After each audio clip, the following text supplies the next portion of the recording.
நாம் கடந்து கொண்டிருக்கக்கூடிய இந்த காலகட்டம் என்பது ஷாபானுடைய மாதமாக இருக்கிறது. அடுத்ததாக நாம் புனிதமிக்க ரமலானுடைய மாதத்தை அடைய இருக்கிறோம். ரமலானுடைய 30 நாட்கள் அல்லது 29 நாட்கள் நோன்புகளை நாம் பிடிப்பதற்கு பழக்கப்பட வேண்டிய, பரீட்சையப்பட வேண்டிய காலகட்டமாக இருக்கிறது.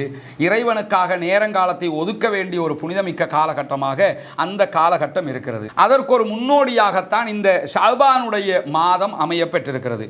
ஷாபானுடைய மாதத்தை பொறுத்தவரையில் நிறைய நபிமொழிகள் ஷாபானுடைய மாதம் தொடர்பாக பலவீனமான இட்டுக்கட்டப்பட்ட செய்திகள் இருக்கிறது. அது தனியாக நம்ம பார்க்கப்பட வேண்டியது. அதே நேரத்தில் ஆதாரபூர்வமான சஹீகான நபிமொழிகளும் ஷாபானுடைய மாதம் தொடர்பாக இடம்பெற்றிருக்கிறது. அந்த அடிப்படையில் நம்ம பார்த்தோம்னு சொன்னால் நபிகள் நாயகம் ஸல்லல்லாஹு அலைஹி வஸல்லம் அவர்கள் ஷாபான் மாதம் முழுவதும் நோன்பு நோட்பார்கள் என்கிற நபிமொழி பதிவு செய்யப்பட்டிருக்கிறது. இந்த நபிமொழியை பொறுத்தவரையில் என்ன நம்ம நினைச்சிடக்கூடாதுன்னா 30 நாளும் அப்போ ஷாபானில் நோன்பு பிடிக்கணும் அல்லது 29 நாள் நோன்பு பிடிக்கணும் அப்படின்னு நம்ம புரிஞ்சுக்கிற கூடாது. காரணம் என்னன்னா, அன்னை ஆயிஷா சித்திகா ரலியல்லாஹு அன்ஹா அவர்கள் அறிவிக்கக்கூடிய இன்னும் ஒரு ஹதீஸ் நபிமொழி சஹீஹுல் புகாரிலே பதிவு செய்யப்பட்டிருக்கிறது. அதில் அவங்க நமக்கு என்ன சொல்லி தர்றாங்கன்னு சொல்லி சொன்னா, ரமலானுடைய மாதத்தை தவிர்த்து நபிகள் நாயகம் ஸல்லல்லாஹு அலைஹி வஸல்லம் அவர்கள் வேறு எந்த மாதத்திலும் முழு மாதமும் நோன்பு வைத்து நான் பார்த்ததில்லை அப்படிங்கிறாங்க. ஷாபான்ல அதிகமாக நோன்பு வைப்பாங்க என்று சொல்லுகிறார்கள். அப்ப இந்த ரெண்டு நபிமொழியையும் இணைச்சு தான் நம்ம பார்க்கணும்.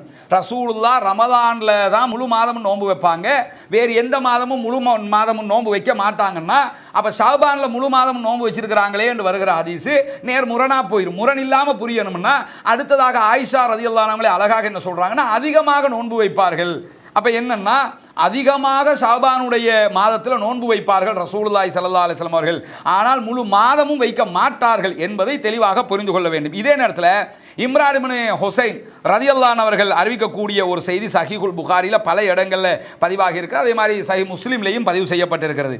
அவங்கள்ட்ட நபிகள் நாயகம் ஸல்லல்லாஹு அலைஹி வஸல்லம் அவங்க என்ன கேட்குறாங்கன்னு கேட்டால், இந்த மாதத்தில் ஷாபானில் இறுதியில் ஏதாவது நோன்பு பிடிச்சிங்களா அப்படின்னு சொல்லி கேட்குறாங்க.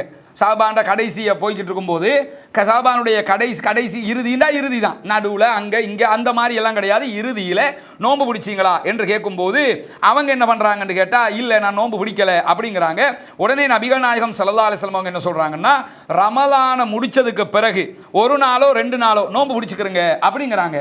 அப்போ ஷாபானில் நோன்பு பிடிக்கலை அவர், ஆனால் ஷாபானில் பிடிக்கலைங்கிறதுக்காக என்ன சொல்லி கொடுக்குறாங்கன்னா, சஹீஹ் முஸ்லிமில் வரக்கூடிய ஹதீஸில் நீங்கள் ரமலான் நோன்பு முடிஞ்ச அடுத்து ரமலான் வரப்போகுது, அதனால சொல்கிறாங்க ரமலான் நோன்பு முடிஞ்சதுக்கு பிறகு 1 2 நோன்பு பிடிச்சிக்கிறங்க அப்படிங்கிறாங்க. என்ன, ஷாபானில் நோன்பு பிடிப்பது அவ்வளவு சிறப்புக்குரியது, அவ்வளவு அல்லாஹ்விடத்தில் நன்மைகளை பெற்று தரக்கூடியது, அதை மிஸ் பண்ண வேணாங்கிறதுக்காக இந்த நடைமுறையை நபிகள் நாயகம் ஸல்லல்லாஹு அலைஹி வஸல்லம் அவர்கள் கற்றுத்தருகிறார்கள். எனவே ஷாபானுடைய மாதத்தில் நமக்கு நோன்பு எவ்வளவு பிடிக்க முடியுமோ அவ்வளவு பிடிச்சிக்கலாம். குறைவாகத்தான் நமக்கு பிடிக்க முடியுதுன்னா கூட அதை ஷாபானுடைய இறுதி வரைக்கும் பிற்படுத்தி நம்ம பிடிக்கிறது சிறப்புக்குரியது.